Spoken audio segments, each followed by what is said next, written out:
Os fatos que vocês vão ver nesse vídeo fazem parte das visões de Santa Francisca Romana, ela que continua sendo uma das maiores místicas da Igreja Católica. A pequena Francisca nasceu na Itália no ano de 1384.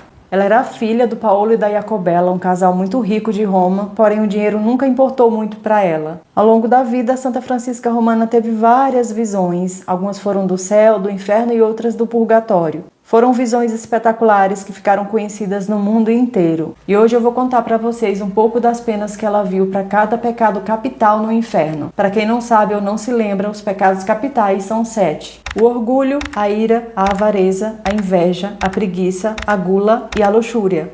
O pecado do orgulho. Por volta das 4 horas da tarde, Santa Francisca Romana estava rezando como de costume quando ela entrou em êxtase. Durante aquele êxtase, o arcanjo Rafael apareceu para ela e naquela tarde ele a conduziu até os abismos do inferno. Ao chegar àquela região tenebrosa, a santa viu uma vasta prisão cheia de habitantes, e seu número era tão grande que ela não conseguiu contar. Era uma região habitada por almas orgulhosas que em vida buscaram todo tipo de honrarias. E logo lhe foi permitido saber que aquela era a primeira prisão de um pecado capital. Essa prisão estava ainda dividida em vários níveis e cada prisioneiro recebia sua pena de acordo com suas faltas. Santa Francisca Romana viu que quanto mais uma alma tinha buscado receber glória na terra, mais desprezo ela recebia na eternidade. Esse tratamento fazia parte da pena dela por causa da sua falta de humildade. Cada nível daquela prisão continha um grupo de orgulhosos e esse grupo recebia sua pena particular. Porém, havia também um castigo comum para todos os grupos.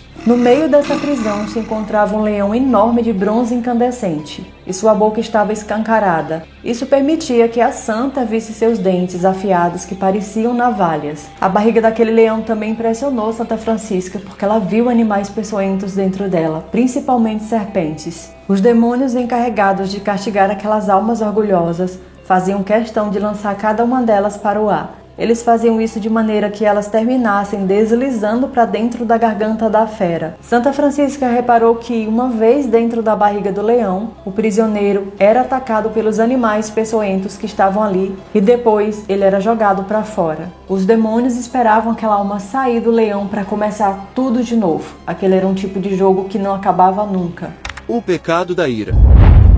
Na prisão da ira, ao invés de um leão, Santa Francisca viu uma serpente, e esta também era feita de bronze. O fogo nela nunca se apagava e seu pescoço permanecia levantado, assim como sua boca constantemente aberta. Ao longo da garganta, Santa Francisca observou agulhas que formavam arcos apontados para o centro. Ali também o demônio jogava sua vítima para o ar com o propósito de fazer com que essa alma fosse engolida pelo animal. Depois acontecia o mesmo processo que se repete na prisão do orgulho. Aquela alma era jogada para fora e tudo recomeçava. Porém, o que mais impressionou Santa Francisca foi a forma como essas almas em particular ficavam revoltadas. Dava para ver como na Terra essas pessoas tinham sido impacientes e explosivas.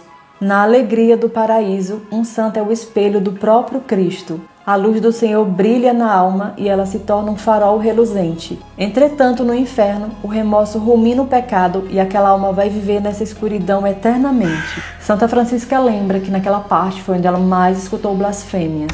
O pecado da avareza. Depois de passar pelas duas prisões, São Rafael conduziu a santa para as outras regiões, dessa vez para que ela visse o castigo do terceiro pecado. Naquele lugar destinado ao pecado da avareza, Santa Francisca se deparou com uma cena inusitada. Ela viu que os avarentos ficam dentro de fossas. Ao lado deles, ela observou cobras que tinham braços. Cada prisioneiro tinha sua própria serpente, e ela tapava a boca deles com sua cauda. Depois, a serpente abraçava aquela alma com muita força. Durante aquele abraço, os demônios tiravam os prisioneiros do poder da serpente com alicates de ferro, e então jogavam eles em outra fossa. O que era curioso, porque essa segunda fossa servia como uma espécie de brincadeira de mau gosto. Praticamente, ela era feita de prata e ouro derretidos. Era um imenso caldeirão onde os demônios mergulhavam essas almas avarentas para que elas engolissem aquela riqueza. Tudo isso enquanto eles zombavam e davam altas gargalhadas. O pecado da inveja. A prisão seguinte estava destinada para as almas que tinham sido extremamente invejosas na terra. E particularmente falando, essa foi a prisão que mais me impactou. Olha só, Santa Francisca reparou que aqueles prisioneiros estavam cobertos por um manto de fogo. Além disso, tinha um verme que ficava corroendo o coração deles. Esse verme ficava entrando e saindo, passando da região do tórax para a cabeça. Só que quando ele tentava sair pela boca daquela alma, vinha um demônio e impedia com sua mão. De acordo com Santa Francisca, isso causava uma pena maior naquele condenado, porque ele tentava respirar e não conseguia. O coração dele também era retirado e mergulhado várias vezes numa poça repleta de imundície. Isso representava a inveja que ele sentiu durante toda a vida dele. Eram as coisas ruins que essa alma cobiçou com os olhos, com a mente e com o coração. O pecado da preguiça. Para os preguiçosos, a prisão também era uma coisa incomparável. Santa Francisca Romana viu que os prisioneiros desse pecado capital estavam sentados no meio de um grande fogo. Cada um deles tinha o braço cruzado e a cabeça inclinada para o meio das pernas. Era como quem estava ali, incapacitado de se mexer. Os bancos naquele lugar eram feitos de pedras e essas pedras ardiam em brasas. Tudo era quente e sufocante. Não tinha sequer um único espaço de onde não saíssem labaredas. Tamanho fogo envolvia os réprobos que durante a vida não quiseram sair do comodismo ou que se recusaram a trabalhar para o reino de Deus.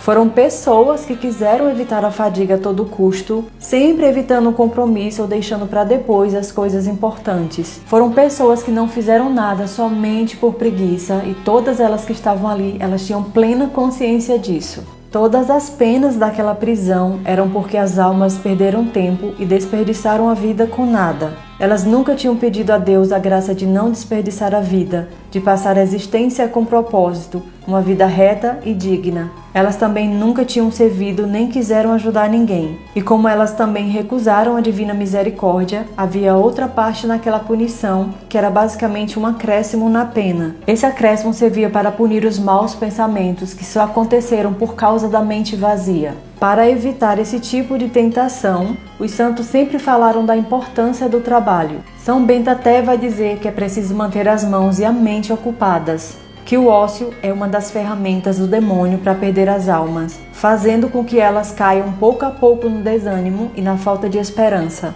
O pecado da gula. Deus também mostrou para aquela serva a pena do pecado capital da gula. E Santa Francisca Romana descreveu a estrutura daquele lugar onde não havia um minuto de alegria. Aquela prisão abrigava as almas que em vida buscaram os prazeres sem nenhuma moderação. Almas que buscaram de modo errado a felicidade e que agora estavam privadas para sempre da alegria de contemplar a Deus. Pessoas que fizeram dos seus vícios uma forma de vida, sempre pensando em alimentar seu apetite. Nunca pensando em quem realmente passava fome, nunca se satisfazendo totalmente, um verdadeiro excesso e falta de caridade. Cada guloso tinha um demônio para si e este o conduzia por um tapete incandescente. Enquanto um deles conduzia o prisioneiro pela cabeça, outro demônio o pisoteava. No instante seguinte, as mãos e os pés daquela alma eram amarrados e ela jogada dentro de um caldeirão fervente.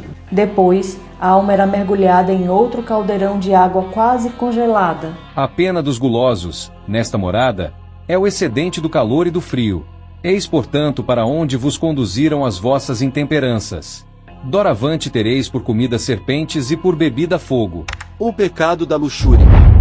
Finalmente, Santa Francisca Romana chegou à derradeira prisão dos pecados capitais. Se não fosse pela graça de Deus, que não lhe deixou sozinha nenhum momento, ela não teria suportado passar nem mais um minuto naquele lugar. Ela lembra que tudo ali era pavoroso e cheirava muito mal. A cada nível que ela descia, a escuridão se tornava maior e o cheiro piorava. Foi com grande espanto que a santa viu como os prisioneiros daquela região eram tratados. Para ela, aquela era a prisão mais vergonhosa, considerando que todos que estavam ali foram escravos das suas paixões e inclinações. Deus não a poupou daquela visão. Tudo foi mostrado para ela, cada minuto daquela pena que não acaba jamais. Foi assim que Santa Francisca Romana testemunhou, durante aquele êxtase, os prisioneiros daquela vasta região presos em postes. O poste era feito de ferro e ardia em brasa como a mais pura cauda de um vulcão. Ao redor dessas almas, ela contou o número de algozes, todos eles com língua de fogo. Eles também usavam alicates para punir aquela alma que participou de algum evento que manchou sua pureza. Além dessa pena, existia outra punição que era destinada somente para quem cometeu o pecado do adultério. E esse castigo funcionava da seguinte maneira: o prisioneiro era obrigado a deitar numa espécie de grelha com pontas de ferro, e nessa grelha, que era como se fosse uma cama, também tinha várias serpentes que ficavam mordendo sem parar. O que antes tinha sido causa de grande prazer, agora na eternidade se transformava em constante vergonha. Agora presta bastante atenção. Para que sua alma nunca se afaste de Deus, olha o que Santa Francisca Romana falou. Isso é uma coisa que Jesus já tinha nos avisado. Quando a alma vive habitualmente no pecado mortal, os demônios entram nela e a dominam de várias maneiras, que variam segundo a qualidade e quantidade das suas faltas. Mas quando a alma recebe absolvição com o coração contrito, eles perdem a sua dominação e fogem mais depressa possível. Então se recolocam perto dela para novamente a tentar. Todavia, agora os seus ataques são menos intensos, porque a confissão diminui as suas forças.